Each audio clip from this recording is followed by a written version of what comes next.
bem? Então a gente vai começar hoje, né, mais uma aula da sequência daqueles vídeos. Nosso último vídeo foi sobre progressão aritmética e a gente vai começar agora sobre progressão geométrica.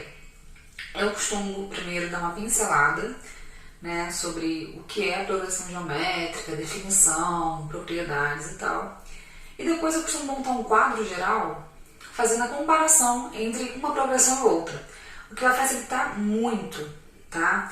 Porque como os raciocínios são feitos de forma análoga, então se você compreende bem o raciocínio, você consegue, né, aplicar bem quando é uma progressão aritmética ou quando é uma progressão geométrica, tá bom? Eu vou comentando também sobre as definições que a gente estudou na última aula de progressão aritmética e vou trazendo esse raciocínio para a PG, tá bom? Então vamos lá. Na progressão aritmética, a gente viu que a definição principal é que a diferença entre dois termos consecutivos ela é constante. E a gente chama essa diferença de razão. Na PG, a gente não tem a diferença, a gente tem a divisão, né? O quociente entre dois termos consecutivos sendo constante. Então, vamos lá. Seja a sequência, é aquela sequência que eu escrevo, né? 1, A2, A3, até um AN, continuando. Então, se um AN dividido pelo AN menos 1, ou seja, um termo dividido pelo seu antecessor, né? Pelo seu termo anterior, foi igual a um valor constante, que a gente chama de Q, de razão, muda a letra, né? Só para diferenciar da razão da PA, e a gente chama de Q porque é quociente, né? É um resultado de uma divisão. For constante, temos uma PG. Ok? E aí, se a gente tem esse tipo de raciocínio, eu vou utilizar o mesmo raciocínio que a gente fez para deduzir a fórmula do termo geral na PA, eu vou usar esse raciocínio aqui para deduzir a fórmula do termo geral da PG. Então, eu vou usar a definição para a gente chegar na fórmula do termo geral. Então, eu sei que eu tenho um termo dividido pelo anterior, ele sempre vai ser constante, igual a Q.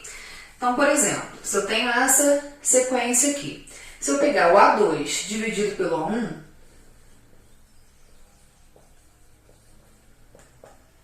isso vai dar a razão. Se eu pegar o A3 dividido pelo A2,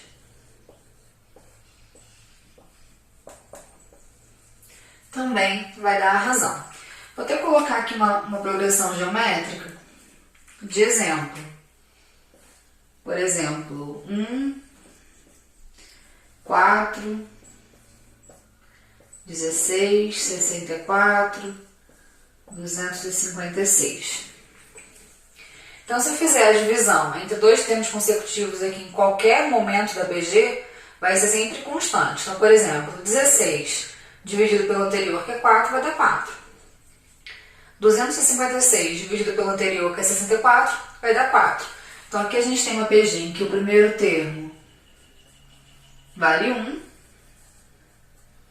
e a razão vale 4.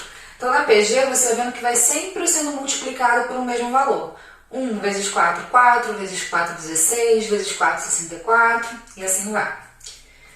Então, continuando aqui pela definição, né, A2 dividido pelo A1 dá a razão, A3 dividido pelo A2 dá a razão, vou pegar mais um. A4 dividido pelo A3 dá a razão. E se eu fizer isso até um enésimo termo qualquer, AN dividido pelo AN menos 1 também dá a razão. E aí, gente, eu tenho um sistemão com essas equações. E aí, gente, na fórmula do termo geral da PA, para a gente conseguir deduzir o termo geral, a gente fez o quê? Pegou todas as equações do nosso sistemão e somou tudo. E quando a gente somava, a gente percebia que sempre dava para cancelar termos na diagonal. Aqui eu não vou somar, porque se eu somar as equações, não vai dar em nada. Mas se eu multiplicar as equações, aí eu consigo. Porque quando eu multiplico todos os termos desse lado, vai ficar mais ou menos assim, ó.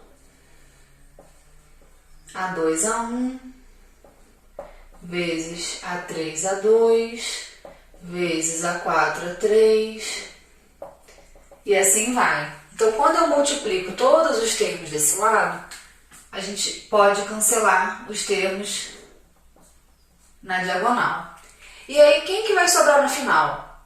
O meu AN, que vai ter aqui em cima, que não vai ter ninguém para cancelar embaixo. E o A1 no denominador. E desse lado, a gente vai ter o que sendo multiplicado n menos uma vezes. Como que eu sei que vai ser n menos 1? Vou tomar como base o índice do meu denominador. Aqui eu tenho um q vezes q é o quadrado, q vezes q vezes q é o cubo, q vezes q vezes q vezes q, até aqui, q elevado a n menos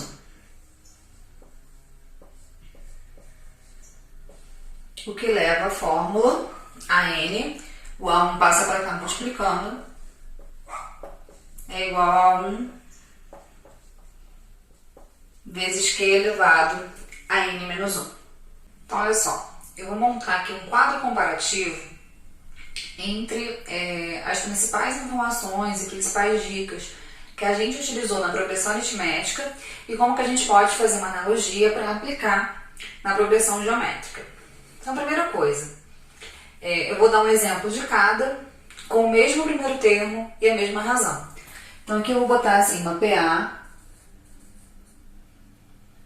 em que o A1 vale 2 e a razão vale 3.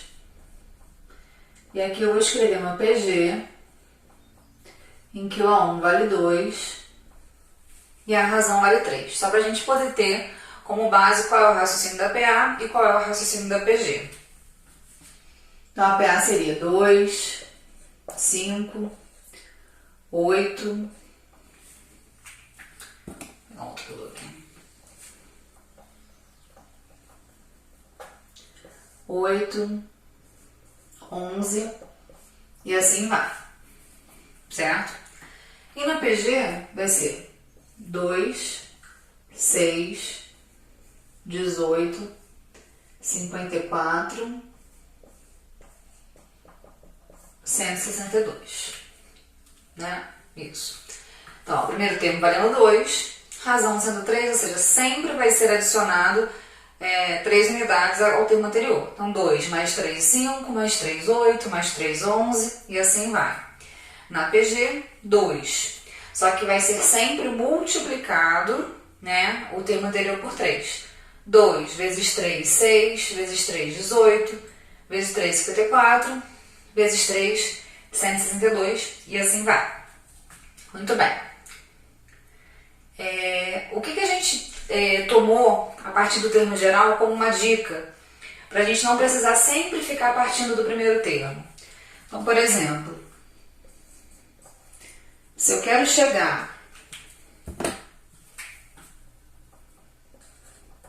no meu A8 partindo do A1, ok, é só fazer A1 mais 7R.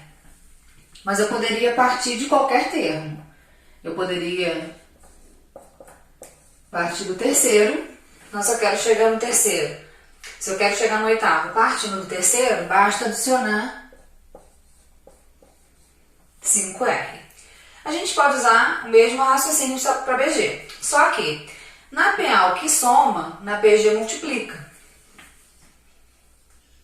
Então seria um A1 vezes Q elevado a sétima. E na PA, o que multiplica, na PG vira potência. Aqui seria um A8, é um A3 vezes Q a quinta. E assim vai, você pode brincar com os índices. A soma desses dois tem que dar 8. A soma desses dois, tá vendo? Tem que dar 8. Qual foi uma outra propriedade que a gente utilizou na progressão aritmética? A gente viu que a média aritmética entre termos equidistantes de um termo central, ela vai ser válida, certo? Então, se eu pegar essa própria PA aqui, ó, 258. Se eu fizer a média entre esses dois, média aritmética, né? Esse mais esse dividido por 2 dá o do meio. Então, aqui a gente sabe que é a média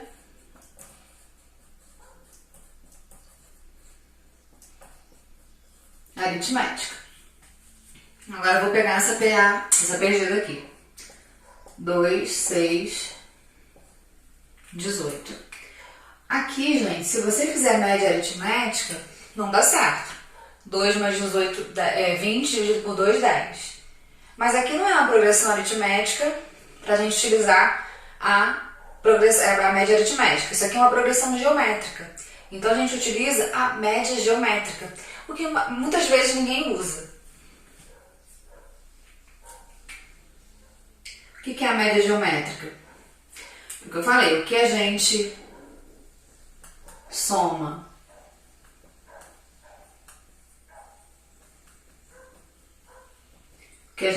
na PA, a gente multiplica na PG. Então seria 2 vezes 18, só que aqui ao invés de tirar uma divisão, a gente faz raiz quadrada. Raiz quadrada disso é o termo do meio. Esse não é. 2 vezes 18 é 36. Raiz de 36, 6. Precisam ser 3 termos consecutivos? Não. Aqui eu tenho 1, 2, 3, 4, 5. 5 termos. Então eu tenho, se eu fizer a média entre esses dois, média geométrica, 2 vezes 162 dá 324. Raiz quadrada de 324 é o termo do meio, 18. Certo? E assim vai. Uma coisa. Uma PA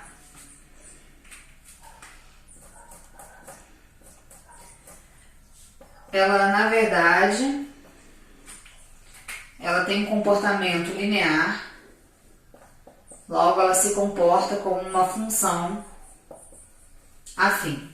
Uma PG, ela tem um comportamento exponencial, logo ela se comporta como uma função exponencial. Em matemática financeira, a gente pode trabalhar a PA em juros simples. E a gente pode trabalhar a PG em juros compostos.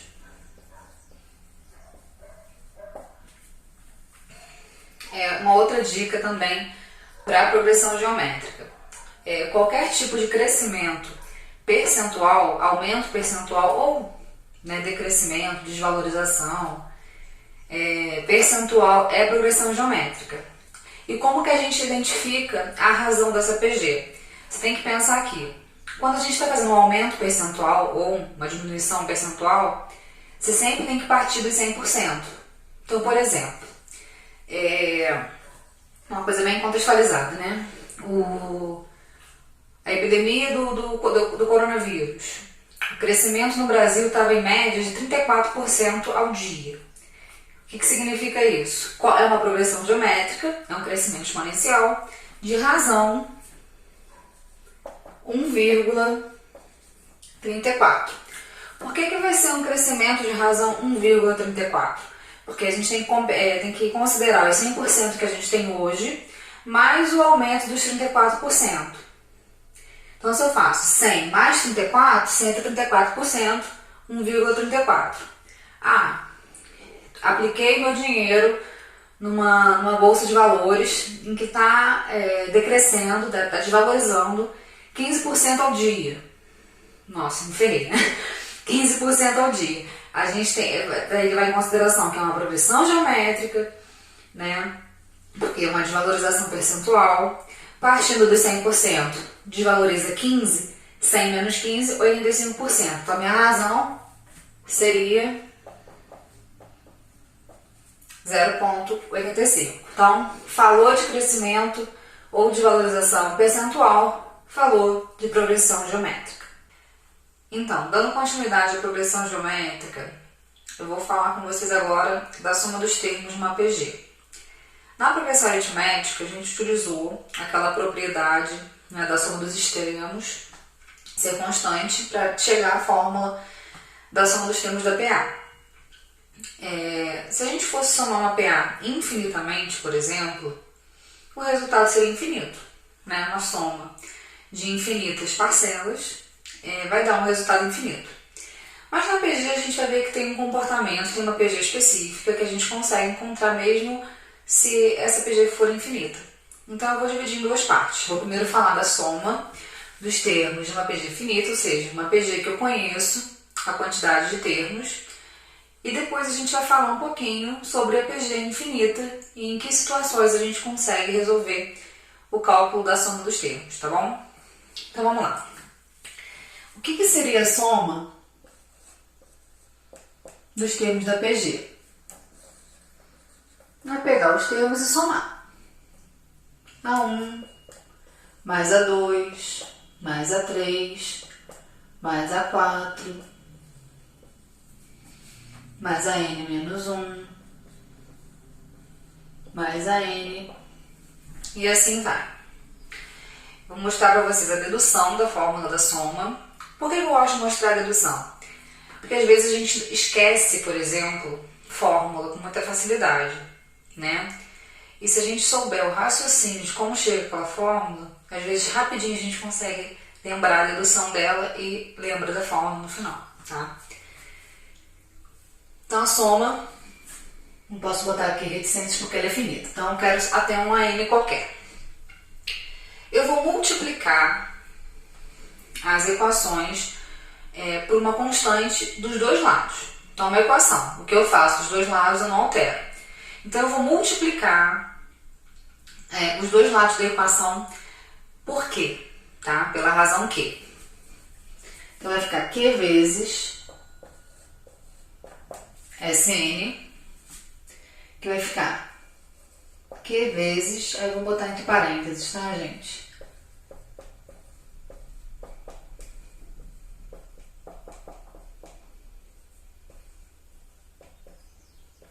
AT mais o AN. Então, ó, multipliquei pela razão de um lado e do outro. Vou só agora ajeitar a equação. Por quê? Quando eu faço a distributiva aqui, o que é A1 vezes a razão? É o A2. Então, eu vou ter uma soma aqui que vai tipo deslocar a minha PG para frente. Então, A1 vezes a razão é o A2. A2 vezes a razão é o A3. A3 vezes a razão é o A4. Então, vai ficar assim, ó. AN menos 1 vezes a razão é o AN, e o AN vezes a razão é o AN mais 1. Só que eu posso até deixar assim, tá, gente? Mas como a gente está trabalhando com uma PG, em que eu vou trabalhar com N termos, ao invés de botar um AN mais 1, esse aqui vai ser o único termo que eu vou colocar Q vezes AN, tá bom? Embora a gente saiba que isso aqui é o AN mais 1. Então, vamos lá. Eu tenho duas equações agora. A equação original e uma equação modificada aqui embaixo, que é multiplicada pela razão Q. E o que eu vou fazer agora? Eu vou fazer a equação 2 menos a equação 1. Se eu tenho um sisteminha de duas equações, eu posso subtrair as equações que eu não estou alterando nada. Então, se eu fizer isso menos isso, vai ficar Q vezes Sn menos 1. E quando eu pego isso tudo menos isso, ó, A2 menos A2 vai cancelar, A3 menos A3 vai cancelar. A4 menos A4. Quem que vai sobrar no final? Esse aqui, né? Porque não vai ter ninguém para cancelar desse lado. E o A1. Então vai sobrar Q vezes AN menos o A1. Vou até fazer uma modificação rapidinho. Lembra que eu falei que eu poderia chamar isso aqui de AN mais 1? Mas que talvez, né, seria mais fácil a gente trabalhar com AN vezes Q. Eu tô achando que se a gente trabalhar com AN mais 1, vocês vão entender mais fácil o que eu vou fazer aqui. Tá? Então, isso aqui, acho que vocês vão visualizar melhor, tá, gente? Se eu fizer aqui AN mais 1, então cancelando, né? A2 menos A2, A3 menos A3, A4 menos A4, AN menos AN, vai sobrar o AN mais 1 menos o A1. Muito bem. O que eu quero descobrir? Aqui nem menos 1 não, né, gente? Q vezes SN menos SN. O que eu quero descobrir é a fórmula da soma. Então eu vou ter que colocar esse SN em evidência. Então quando eu coloco SN em evidência, vai ficar Q menos 1. E aqui, gente, a gente pode colocar o A1 em evidência. Por que eu posso colocar o A1 em evidência? Quem é a N mais 1? É o A1 vezes Q elevado a N. Lembra? A N mais 1 é o A1 vezes Q elevado a N. A soma desses dois tem que dar o índice desse aqui. Aquela propriedade, aquela dica que eu falei anteriormente. Então, 1 mais N, certo? Deixa eu apagar aqui. Meu apagador muito moderno. Então, a N mais 1 é a mesma coisa que A1 vezes Q elevado a N. Menos A1 dividido por A1 vai dar 1. E o SN, vai ser igual a 1 que multiplica a Q elevado a N menos 1 sobre esse parênteses, passa todo dividindo Q menos 1. Então, para você efetuar a soma dos termos de uma PG finita, o que a gente precisa conhecer? O primeiro termo, a razão e a quantidade de termos que você quer somar. Geralmente essa quantidade ela vai ser uma quantidade pequena, ou se for grande, você vai trabalhar no máximo com uma propriedade de potência e deixar a resposta em função de potência, tá bom? Então, gente, a gente viu como é que somava os termos de uma progressão geométrica em que a gente conhece a quantidade de termos a serem somados, né? A ser somados.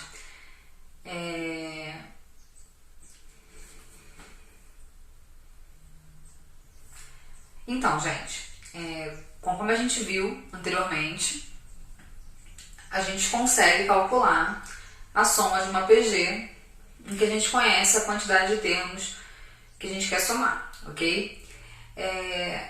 Eu comentei também que a gente conseguiria somar uma progressão geométrica com uma quantidade infinita de termos. Aí você fala, Rafaela, mas como assim? Se eu vou somar infinitamente um resultado, o resultado vai tender ao infinito, né? Se eu faço isso com uma progressão aritmética, por exemplo, 2, 5, 8, 11, eu vou estar somando valores cada vez mais altos e aí o resultado tende ao infinito. Mas isso não acontece com todas as PGs. Por que eu falei com todas as PGs? Se você pega uma PG crescente, beleza, 2, 6, 18, 54, né, 162, você vai tender ao infinito também. Mas se você pega uma PG, tá, em que ela vai ser decrescente, aí você consegue chegar a um valor limite. É o que a gente chama até de limite de função, tá? Em cálculo diferencial integral, que vocês vão ver em breve, se Deus quiser. Bom, para explicar isso, para mostrar de forma bem prática, a gente sempre dá aquele exemplo da porta, né? Vamos supor que eu não tenho uma porta muito próxima, mas eu tenho o final do quadro. Então vamos supor que esse quadro ele tem 1 metro de distância. E a minha intenção é chegar ao final do quadro, só que a regrinha de deslocamento vai ser a seguinte: eu sempre vou andar metade do que falta para chegar, certo? Então, se eu tenho aqui 1 metro de distância, vou usar em centímetros, tá, gente? Se eu tenho 100 centímetros de distância, meu primeiro deslocamento vai ser 50. Cheguei na metade do caminho. Agora, eu vou andar metade do que falta, né, para alcançar o objetivo. Metade de 50, 25. Cheguei aqui. Vou andar agora metade do que falta, 12,5. Vou andar metade do que falta, 6,25. Metade do que falta, 3,125. E eu posso sempre fazer essa conta, que eu sempre vou conseguir dividir por 2, teoricamente. Ah, Rafaela, mas vai chegar um momento que você vai chegar aqui no final. Sim, porque na verdade, na prática, vai chegar um momento em que a distância a ser percorrida é tão pequena que eu, na prática, não vou conseguir deslocar esse valor. Mas se fosse através de um cálculo, eu conseguiria fazer isso infinitamente. E qual vai ser o resultado de todos esses deslocamentos? 50 mais 25 mais 12,5 nada mais é do que o deslocamento total, que seria 100 centímetros.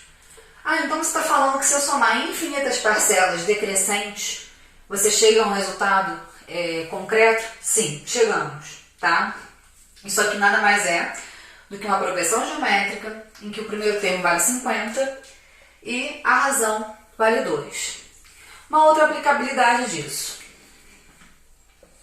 O que é a fração 2 nonos?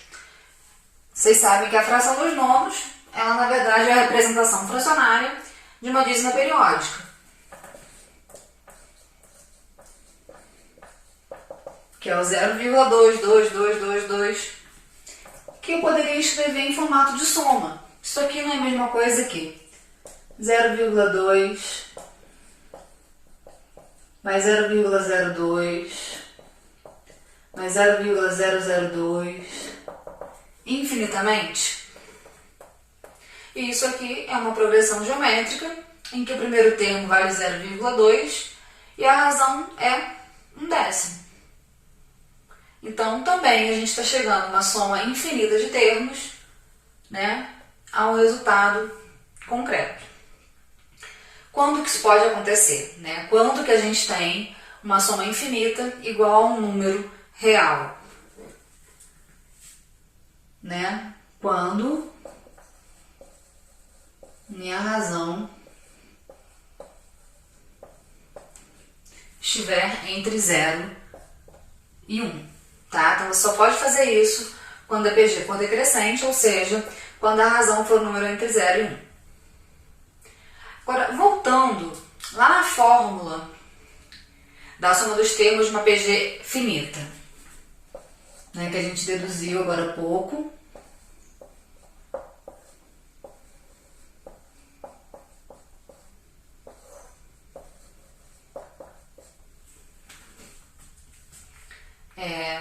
Tudo bem isso aqui? A gente deduziu essa fórmula. Para a gente fazer a soma infinita, essa razão é o número entre 0 e 1. Então, eu vou usar um exemplo aqui, tá, gente? Me dá um número entre 0 e 1, meio, por exemplo. Eu vou fazer uma sequência de potências de base 1 meio. Então, se eu tiver 1 meio elevado a 1, vai dar 1 meio. Vou trabalhar com fração mesmo. 1 meio elevado a 2 dá 1 quarto. 1 meio elevado a 10 dá 1 sobre 1024. Ou seja, quando eu tenho, né, esse tipo de potência, Q elevado a n, a minha razão é um número entre 0 e 1. Conforme eu vou aumentando o expoente, o que vai acontecendo com o meu resultado?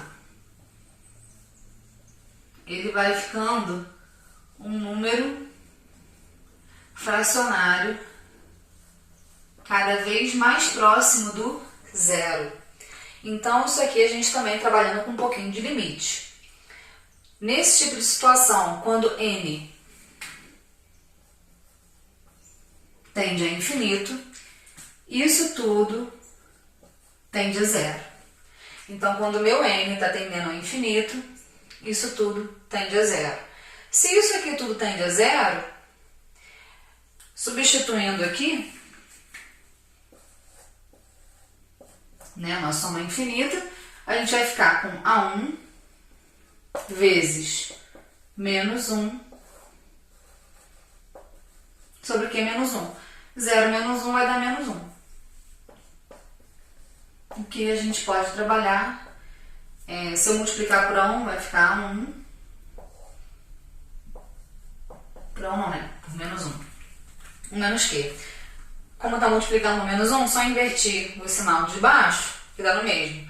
E aí a gente chega na fórmula da soma infinita. Então, na verdade, você percebe que a fórmula da soma infinita, ela vem da fórmula da soma finita mesmo. Só que na soma infinita, quando você tem n tendendo a infinito, o Q elevado a n tende a zero. Tendendo a zero, 0 menos 1 vai ficar menos 1. Resolvendo aqui, soma infinita, que na verdade é o limite da soma. Né? Você vai somando, somando, vai ter um limite a ser alcançado, que é o A1 sobre 1 menos Q. Geralmente, esse tipo de situação é o que mais aparece nas questões, tá, gente? Primeiro, por ser uma fórmula mais simples e para você também raciocinar um pouquinho em cima de figuras. Geralmente, essas questões aqui, elas caem em formas de figuras para serem analisadas. Fractal, né? Distâncias e assim vai. Então, só lembrando que a soma, né, o limite da soma infinita, é 1 sobre 1 menos Q.